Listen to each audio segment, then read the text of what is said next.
जड़ीबूटी बरदान रे समस्त को अभिनंदन, समस्त को नमस्कार। भाई भौणी माने, सांग साथी माने, माँ माउसी माने जो माने मोर वीडियो को श्रद्धार सहित देखुचंदी, मो वीडियो को अनुसरण करूचंदी, सब्सक्राइब करूचंदी, सेमानकु कोटि कोटि प्रणाम, कोटि कोटि धन्यवाद।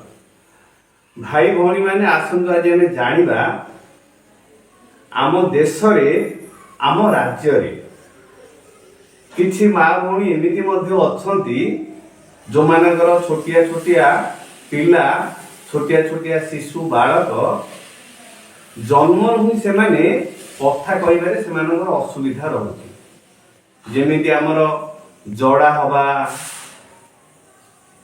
खनेई खनेई कथा कहिबा, काल हवा, मुक हवा, ए सब लक्षण तांकर जन्मरू ही से पिला देह रे थाए। हेले से पिलार एमितिका घटना, एमितिका परिस्थिति देखिला पर बापा माँ माने सबले चिंतारे थांती। से माने सबले भाबुचंदी मो पुअर कि मो झियर माने पार्टी ठीक से काम करूनी, आ जीवन काल रे से भविष्यत रे केमिति बंचिबो, निजर अंतर कथा, निजर मन कथा से लोक मानू आदान प्रदान केमिति करिवो, ता जीवन रे से केमिति चलिबो। हेले से पिला को नेकी बापा माँ सबले चिंतारे थांती, आ दुख रे मध्य रहउचंती। से माने केते प्रकार औषध, केते प्रकार डाक्टर, केते प्रकार परीक्षा निरीक्षा कला परे मध्य हकीम, वैद्य, गुणिया, गारेडी, दौड़, बाउल, दान, धर्म केते गुड़ाए पढ़ुचंती। तांकर मुख्य गोटे आशा कि आम पिलार तुंड को दिन खोलिबो। आउ किछि माँ, किछि भौणी, किछि भाई एमिति मध्य अछंती, से माने चना मध्य ए जो हमर बोट चना, भजा चना बाजार रे बिका होची, सोडाक जगन्नाथ रथ जे टणा होची से चना गुडा फोपाडुचंती, से चना को पिला को गोटे गोटे खाइबा मध्य कहउचंती। सबु गुड बेसी चिंता रे ता माँ थाउची। हेले एमिति जदि कोनसी माँ भौणी मानकर पुओ हो बा झियो हो एमिति कार जदि मुक बा कला न एमिति खनी खनी कथा कहबा एमिति समस्या अछि, ताले सेमानकु आमे से संकटरू उद्धार केमिति करिबा आ केमिति मुक्त हेबे ता विषय रे मु किछि गोटे उपाय आ किछि गोटे प्रतिकार मु कहूची। हेले मोर ए जो मुक काल संकटरू मुक्त होबा पई ए जो वीडियो खंडिक मु बनेछि, यूट्यूब माध्यम रे मु अपलोड करिछि, जो भाई भौणी माने देखुचंदी सेमानकु मु अनुरोध करूची, रिक्वेस्ट करूची, मोर वीडियो को देखिला परे मोर वीडियो को निश्चय शेयर करंतु। जदि तुम गाँ नले साही पड़ोशी मोहल्ला तमर राज्य हो नले तमर जना शुणा चिन्ह परिचय जदि एमिति को माँ भौणी मानकर संतान थाए जो मानू कथा कहबार असुविधा होउची, सेमानकु मु अनुरोध करूची सेमानक पाखकु मोर वीडियोटा को पठांतु, नले जदि त हेई परियो सेमानकु ए औषध, ए उपचार, ए प्रतिकार विषय रे कहंतु। तेबे सेमाने मध्य मोर वीडियो को देखिला परे ए जो उपाय प्रतिकार सेमाने करिवे, ए जो चिंता, ए जो पिलार समस्या को नै बापा माँ सबले रहउचंदी, एइथु सेमाने मुक्त पाइबे, जो थिरे कि भगवान मध्य तुमको आशीर्वाद करिवे आ ढेर सारा पुण्य मध्य तुमरो अर्जन हबो। जो पुण्य ए जन्म रे तो तमे भोग करियो शांति रे रहिबो, आउ आगामी 8-10 जन्म पाई से पुण्यटा तुम साथ रे दो। से जो भाई माने, भौणी माने, माता माउसी माने, मु जो जड़ा काल खनेई कथार मुक्त होबा पई जो वीडियो खंडिक पकेइची, आउ आर उपाय कोन, प्रतिकार कोन, आउ से पिला माने संकट मुक्त केमिति हेबे मु ता विषय रे कहूची। ताले जे कौनसी गोटे रविवार दिन ସକାଳୁ ଗାଧୁଆ ପାଧୁଆ ଶୌଚ ବାଉଚ ସାରିଲା ପରେ ତମର ଯଦି ଆଖପାଖରେ କୌଣସି ପୂଜା ଦୋକାନ ଥିବ, ତମର ଯଦି ଗ୍ରାମୀଣ ଏରିଆ ହେଇଥିବ, ମଫସଲି ଗାଁ ହେଇଥିବ, ତାହେଲେ ସେ ଗାଁ ଭିତରେ ତ ପୂଜା ଦୋକାନ ରହିନଥାଉଛି। ତମର ଆଖପାଖରେ ଯଦି ଏମିତି ଛୋଟିଆ ଟାଉନ ସିଟି ସହର ଥିବ, ସେ ଟାଉନ ଉପରେ ନିଶ୍ଚୟ ପୂଜା ଭୋଗ ଦୋକାନ ନିଶ୍ଚୟ ଥିବ। ହେଲେ ସେ ଦୋକାନକୁ ଯିବେ କୋଉ ଦିନ? ରବିବାର ଦିନ। ଗାଧୁଆ ପାଧୁଆ ଶୌଚ ବାଉଚ ସାରିଲା ପରେ ସେ ପୂଜା ଦୋକାନକୁ ଗଲା ପରେ ଯୋଉ ଭାଇ ସେ ପୂଜା ଦୋକାନରେ ଥିବ, ଭୋଗ ଫୋଟୋ ସବୁ ପ୍ରକାର ଦେବୀ ଦେବତା ମାନଙ୍କର ଫୋଟୋ ଶଙ୍ଖ କଉଡ଼ି ସବୁ ପ୍ରକାର ବିକନ୍ତି। ସେମାନଙ୍କୁ କହିବ ସରସ୍ୱତୀ ମାତାଙ୍କର ଗୋଟେ ବେଶୀ ବଡ଼ ନାହିଁ, ମଧ୍ୟମ ଧରଣର ଗୋଟେ ଫଟୋଟେ ତାଙ୍କ ପାଖରୁ କିଣିକି ଆଣିବ, ଫଟୋ ଚିତ୍ର। ହେଲେ ସେମାନଙ୍କ ପାଖରେ ଦୁର୍ଗା ଫଟୋ, ଦୁର୍ଗା ମାଧବ ଫଟୋ, ଜଗନ୍ନାଥଙ୍କର ଫଟୋ ସେ ସବୁ ବିକୁଛନ୍ତି। ତାଙ୍କ ପାଖରୁ ସରସ୍ୱତୀ ମାତାଙ୍କର ଫଟୋ ଗୋଟେ କିଣିକି ନେଇକି ଆସିବ। ଆସିଲା ପରେ କୋଉ ଦିନ? ରବିବାର ଦିନ। ଘରକୁ ତାକୁ ନେଇକି ଆସିଲ। ଯଦି ତମ ଘରେ ଆଗରୁ ଗଙ୍ଗା ପାଣି ଥିବ, ଯଦି ନଥିବ ତା ସହିତ ସେ ଦୋକାନରୁ ଗଙ୍ଗା ପାଣି ମଧ୍ୟ 10-20 ଟଙ୍କା ଦେଇକି ଗୋଟେ ନେଇକି ପଳେଇ ଆସିଥିବ। ସେ ଗଙ୍ଗା ପାଣି ଦ୍ୱାରା ସେ ଫଟୋଟାକୁ ଚାରିଆଡ଼େ ପ୍ରଥମରେ ପୋଛି ଦବ।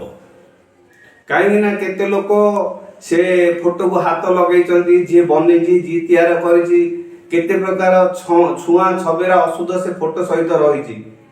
ହେଲେ ଆମର କଣ? ଗଙ୍ଗା ପାଣି ଦ୍ୱାରା ତାକୁ ସଫା କଲେ ଯେତେ ପ୍ରକାର ଛୁଆଁ ଛବେରା ଥିବ ସବୁ ଛାଡ଼ିଯିବ।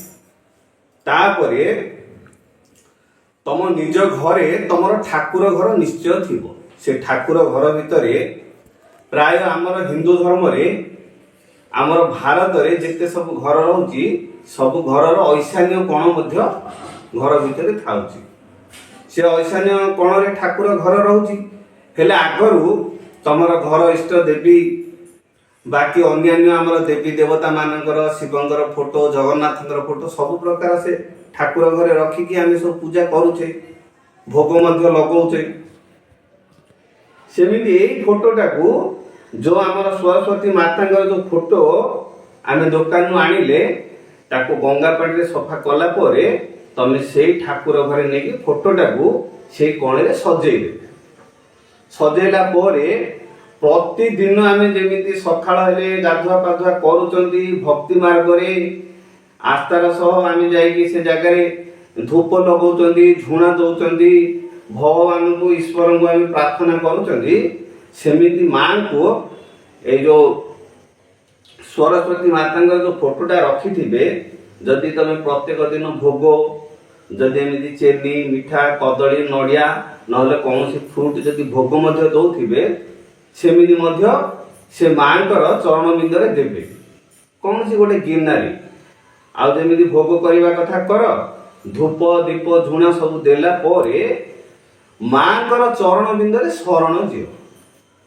ସରସ୍ୱତୀ ମାତାଙ୍କର ସିଏ ହଉଛନ୍ତି ବାଣୀର ଅଧିପତି, ସିଏ ହଉଛନ୍ତି ଗଳାରେ ବିରାଜମାନ କରିବା ଅଧିପତି ମାତା। ହେଲେ ସେ ବାଣୀର ମାତା ସରସ୍ୱତୀ ମାତାଙ୍କୁ ତାଙ୍କ ଚରଣ ବିନ୍ଦରେ ଶରଣ ଦିଅ। ତାଙ୍କୁ କହିବ, ହେ ମାତା, ମୁଁ ତମ ଚରଣ ବିନ୍ଦରେ ମୁଁ ଶରଣ ଯାଉଛି, ଆଉ ତମ ପାଖରେ ମୁଁ ବ୍ରତ ରଖୁଛି। ଆଉ ମୋ ପୁଅର କିମ୍ବା ମୋ ଝିଅର ଏମିତି ଖନେଇ ଦୋଷ ରହିଛି, ମୁକ ଦୋଷ ରହିଛି, କଥା କହିବାରେ ତାର ଅସୁବିଧା ହଉଛି, ତାର ସେ ଯୋଉ ଗଳାର ସମସ୍ୟା ତା କଣ୍ଠ ଭିତରେ ବିରାଜମାନ ହେଇକି ତାକୁ ଆଶୀର୍ବାଦ କର ମା, ମୋ ପୁଅ ଯେମିତି ସେ କଥା କହିବ। ହେଲେ ମାଙ୍କ ଚରଣ ବିନ୍ଦରେ ଯାଇକି ମୁଁ କହିଲା ପରିକା ନ କହିଲେ ମଧ୍ୟ ତମକୁ ଯେମିତି ଆସୁଛି ମାଙ୍କ ଚରଣରେ ଶରଣ ଯାଇକି ପ୍ରାର୍ଥନା ଜଣେଇବ। ପ୍ରତ୍ୟେକ ଦିନ ରବିବାରଠୁ ଆମେ ଆରମ୍ଭ କଲେ ଆସନ୍ତା 40 ଦିନ ପର୍ଯ୍ୟନ୍ତ ଏ ବ୍ରତଟାକୁ ରଖିବ।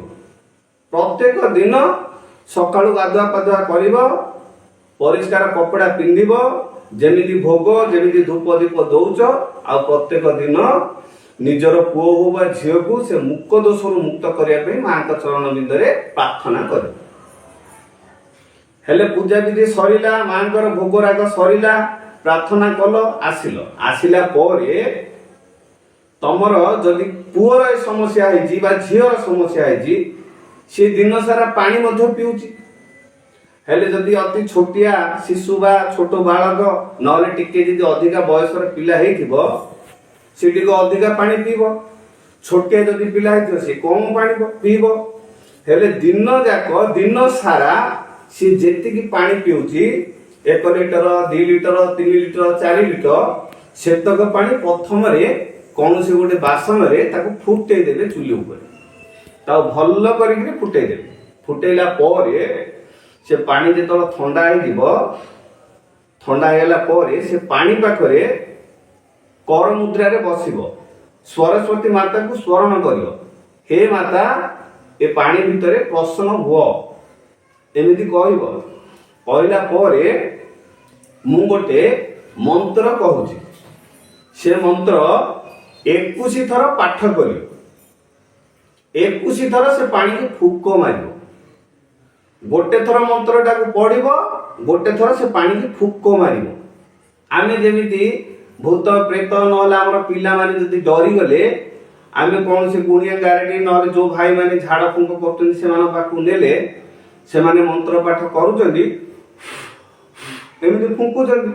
ସେମିତି ତମେ ମଧ୍ୟ ମନ୍ତ୍ରଟାକୁ ପାଠ କରିବ, ଗୋଟେ ଥର ପାଠ କରିବ, ଗୋଟେ ଥର ଫୁକ ମାରିବ। ସେ ପାଣିକି ମାନେ ଦିନ ଯାକ ପିଲାଟାକୁ ଯେତକ ପାଣି ଦରକାର ସେତିକି ପାଣି ତମେ ଫୁଟେଇଲା ପରେ ସେ ଥଣ୍ଡା ହେଲା ପରେ ସରସ୍ୱତୀ ମାତାଙ୍କୁ ସ୍ମରଣ କରିବ, ତାପରେ ମନ୍ତ୍ରଟାକୁ ପାଠ କରିବ। ସେ ମନ୍ତ୍ର କଣ? ଓମ୍ ବାଣୀ ନମ, ଓମ୍ ବାଣୀ ନମ, ଓମ୍ ବାଣୀ ନମ, ଓମ୍ ବାଣୀ ନମ କହିକି ଗୋଟେ ଥର ଫୁଙ୍କୁଥିବ, ଓମ୍ ବାଣୀ ନମ କହିକି ଆଉ ଗୋଟେ ଥର ଫୁଙ୍କୁ। ହେଲେ ଏମିତି 21 ଥର କହିବ, 21 ଥର ଫୁକ ମାରିଲା ପରେ ସେ ପାଣି ସିଦ୍ଧି ହେଇଗଲା। ମାଙ୍କର ମନ୍ତ୍ର ଫୁକ ହେଇଗଲା ପାଣି, ଆଉ ମାଙ୍କର ଆଶୀର୍ବାଦ ମଧ୍ୟ ସେ ପାଣି ଉପରେ ଆରମ୍ଭ ହେଇଗଲା। ହେଲେ ଆମେ କଣ ସକାଳୁ ଗାଧୁଆ ପାଧୁଆ କଲେ, ମାଙ୍କୁ ମାଞ୍ଜଣା କଲେ, ପୂଜା କଲେ, ଭକ୍ତି କଲେ, ପିଲାର ଏ ଯୋଉ ସଂକଟରୁ ମୁକ୍ତ ହେବା ପାଇଁ ଆମେ ପ୍ରାର୍ଥନା କରିକି ଜଣେଇଲେ, ପାଣିକି ମଧ୍ୟ ଫୁଟେଇଲେ, ମାଙ୍କୁ ସ୍ମରଣ କରିକି ମନ୍ତ୍ରଟାକୁ 21 ଥର ପଢିଲେ, 21 ଥର ଫୁକ ମାରିଲେ। ହେଲେ ଯଦି ଘରେ ପିଲା ରହୁଛି, ତାହେଲେ ଯୋଉ ବାସନରେ ତମେ ପାଣିଟାକୁ ଫୁଟେଇଥିବ, ସେଇ ପାଣିଟାକୁ ସେ ଦିନ ଯାକ ଯେତେ ଥର ପାଣି ପିଇବ, ସେଇ ପାଣିଟାକୁ ପିଲାକୁ ପିଇବାକୁ ଦବ। ଆଉ ଯଦି ପିଲା ଆମର ସ୍କୁଲକୁ ଚାଲି ଯାଉଛି, ସିଏ ଆସିବାରେ 3ଟା 4ଟା 5ଟା ହେଇଯାଉଛି, ହେଲେ ଆମର ବୋତଲ ମଧ୍ୟ ପ୍ଲାଷ୍ଟିକର ରହୁଛି, ଷ୍ଟିଲର ରହୁଛି, ସିଏ ସ୍କୁଲରେ ଯେତକ ପାଣି ପିଇବ ସେତକ ପାଣି ସେଟା ଭର୍ତ୍ତି କରିକି ଦେଇଦବ। ଆମର ଯୋଉ ମନ୍ତ୍ର ପାଠ କରିକି ଯୋଉ ପାଣିଟାକୁ ଫୁଙ୍କିକି ରଖିଛନ୍ତି, ସେ ଦିନ ରାତି ଭିତରେ ଯେତିକି ପାଣି ପିଇବ କେବଳ ସେଇ ପାଣିଟାକୁ ପିଇବାକୁ ଦବ। ହେଲେ ଭାଇ ଏଇ ପାଣିଟାକୁ ମଧ୍ୟ ଭଉଣୀ, ଏଇ ପାଣିଟାକୁ ମଧ୍ୟ 40 ଦିନ ପର୍ଯ୍ୟନ୍ତ ପାଣିଟାକୁ ମଧ୍ୟ ଦିଆହବ। ହେଲେ ମୁଁ ଆଶା କରୁଛି ଏଇ ଯୋଉ ମନ୍ତ୍ର, ଏଇ ଯୋଉ ଉପାୟ, ଏଇ ଯୋଉ ପ୍ରତିକାର ମୁଁ କହିଲି, ଏ ଯୋଉ ଗଳାର ଯୋଉ ବାଣୀର ଯୋଉ ବେକର ଅଧିପତି ମାତା ସରସ୍ୱତୀ, ତାଙ୍କେ ଯଦି ଆଶୀର୍ବାଦ କରିବେ, ତାଙ୍କେ ଯଦି ଆମର କଣ୍ଠରେ ସାହା ହେବେ, ତାହେଲେ ଆମର କେତେ ବଡ଼ କଣ୍ଠର ସମସ୍ୟା ଥିଲେ ମଧ୍ୟ ସେ ନିଶ୍ଚୟ ଭଲ ହବ। ସେ ଯୋଉ ଭାଇମାନେ ମୋର ଭିଡ଼ିଓକୁ ଯିଏ ଆରମ୍ଭରୁ ଶେଷ ପର୍ଯ୍ୟନ୍ତ ଦେଖିଛନ୍ତି, ସେମାନଙ୍କୁ କୋଟି କୋଟି ପ୍ରଣାମ, ସେମାନଙ୍କୁ କୋଟି କୋଟି ଧନ୍ୟବାଦ। ଭାଇମାନେ ଆକୁ ଆରମ୍ଭରୁ ପୁରା ଶେଷ ପର୍ଯ୍ୟନ୍ତ ଦେଖନ୍ତୁ। ସଂସାରର, ଆମ ଦେଶର, ଆମ ରାଜ୍ୟର ପିଲାମାନଙ୍କର ଭବିଷ୍ୟତ ମାନେ ଚିନ୍ତାକୁ ନେଇକିରି ଭିଡ଼ିଓଟାକୁ ସେମାନଙ୍କ ପାଖକୁ ପଠାନ୍ତୁ, ବାରମ୍ବାର ସେୟାର ମଧ୍ୟ କରନ୍ତୁ। ଆଉ ଯଦି ହେଇପାରିବ ଆପଣମାନଙ୍କୁ ଅନୁରୋଧ କରୁଛି ମୋର ଭିଡ଼ିଓକୁ ମଧ୍ୟ ସବସ୍କ୍ରାଇବ କରନ୍ତୁ। ହେଲେ ଭିଡ଼ିଓଟାକୁ ଆପଣମାନେ ଦେଖିଲା ପରେ ହୁଏତ ଆପଣଙ୍କ ମନରେ କୌଣସି ଶଙ୍କା, କୌଣସି ସନ୍ଦେହ, ଡାଉଟ ସେମିତି ଥାଇପାରେ, କିନ୍ତୁ ଏଇଥିରେ ଶଙ୍କା କରିବା ଜିନିଷ କୌଣସି କିଛି ନାହିଁ। ଆପଣଙ୍କର ଗୋଟିଏ ପଇସା ମଧ୍ୟ ଖର୍ଚ୍ଚ ହବନି, କିନ୍ତୁ ପୂର୍ଣ୍ଣର ଆଶା ସହ ପୂର୍ଣ୍ଣର ବିଶ୍ୱାସ ସହ ଯଦି ଏ ଉପଚାର ଏ ଉପାୟକୁ ତମେ କରୁଛ ନିଜ ପିଲା ପାଇଁ, ଏଇଥିରେ ନିଶ୍ଚୟ ଫଳ ତମକୁ ନିଶ୍ଚୟ ମିଳିବ। ତାହେଲେ ଭାଇମାନେ, ମୁଁ ମୋର ଭିଡ଼ିଓକୁ ଏଇଠାରେ ରଖୁଛି। ରଖିବା ପୂର୍ବରୁ ମୁଁ ଆଉ ଗୋଟିଏ ଥର ଅନୁରୋଧ କରୁଛି, ପୁଣ୍ୟ ଅର୍ଜନ କରିବା ପାଇଁ ତମେ ମୋର ଏ ଭିଡ଼ିଓକୁ ତମର ସାହି ପଡ଼ିଶା ବନ୍ଧୁ ବାନ୍ଧବ ନହେଲେ ଗାଁ ସହର ଏମିତି ଯଦି କୌଣସି ପିଲାର ସମସ୍ୟା ଥିବ ତମର ଜଣା ଅଜଣାରେ ନହେଲେ ଜାଣିକାରେ ମୋର ଏ ଭିଡ଼ିଓ ବିଷୟରେ ସେମାନଙ୍କୁ ନିଶ୍ଚୟ କୁହନ୍ତୁ। ଆଉ ଏଇଟା ମଧ୍ୟ ପଠାନ୍ତୁ। ଯଦି ଆମର ଆମ ରାଜ୍ୟର ଗୋଟେ ପିଲା ଯଦି ସିଏ ଜଡ଼ା ବା ଖନିକନ ହେଇକିରି ସିଏ ରହିଗଲା, ପାଠ ସାଠ ସିଏ ଯଦି ନ ପଢ଼ି ପାରିଲା, କେବଳ ତା ବାପା ମାର ଲସ୍ ନୁହଁ, କେବଳ ସେ ପିଲାର ଲସ୍ ନୁହଁ, ଆମ ଦେଶର ମଧ୍ୟ ଲସ୍। ଆମ ଦେଶର ମଧ୍ୟ କିଛି ଗୋଟେ ଅଭାବ ରହିଯିବ। ସେଇଥିଲାଗି ସେ ପିଲାଟା ଯଦି ପୁରା କଥା କହିବାରେ ସକ୍ଷମ ହେଲା, ଜୀବନରେ ସେ ପାଠ ସାଠ ପଢ଼ିବ, ଆଉ କିଛି ଗୋଟେ ଆମ ଦେଶ ପାଇଁ କରିବ, ସେ ତା ନିଜ ପାଇଁ କରିବ। ସେଇ ଯୋଗୁଁ ଆପଣମାନଙ୍କୁ ଅନୁରୋଧ କରୁଛି, ମୋର ଭିଡ଼ିଓକୁ ବାରମ୍ବାର ସେୟାର କରନ୍ତୁ, ସବସ୍କ୍ରାଇବ୍ ମଧ୍ୟ କରନ୍ତୁ। ତାହେଲେ ଭାଇମାନେ, ମୁଁ ରହୁଛି। ଜୟ ଜଗନ୍ନାଥ, ଜୟ ଜଗନ୍ନାଥ।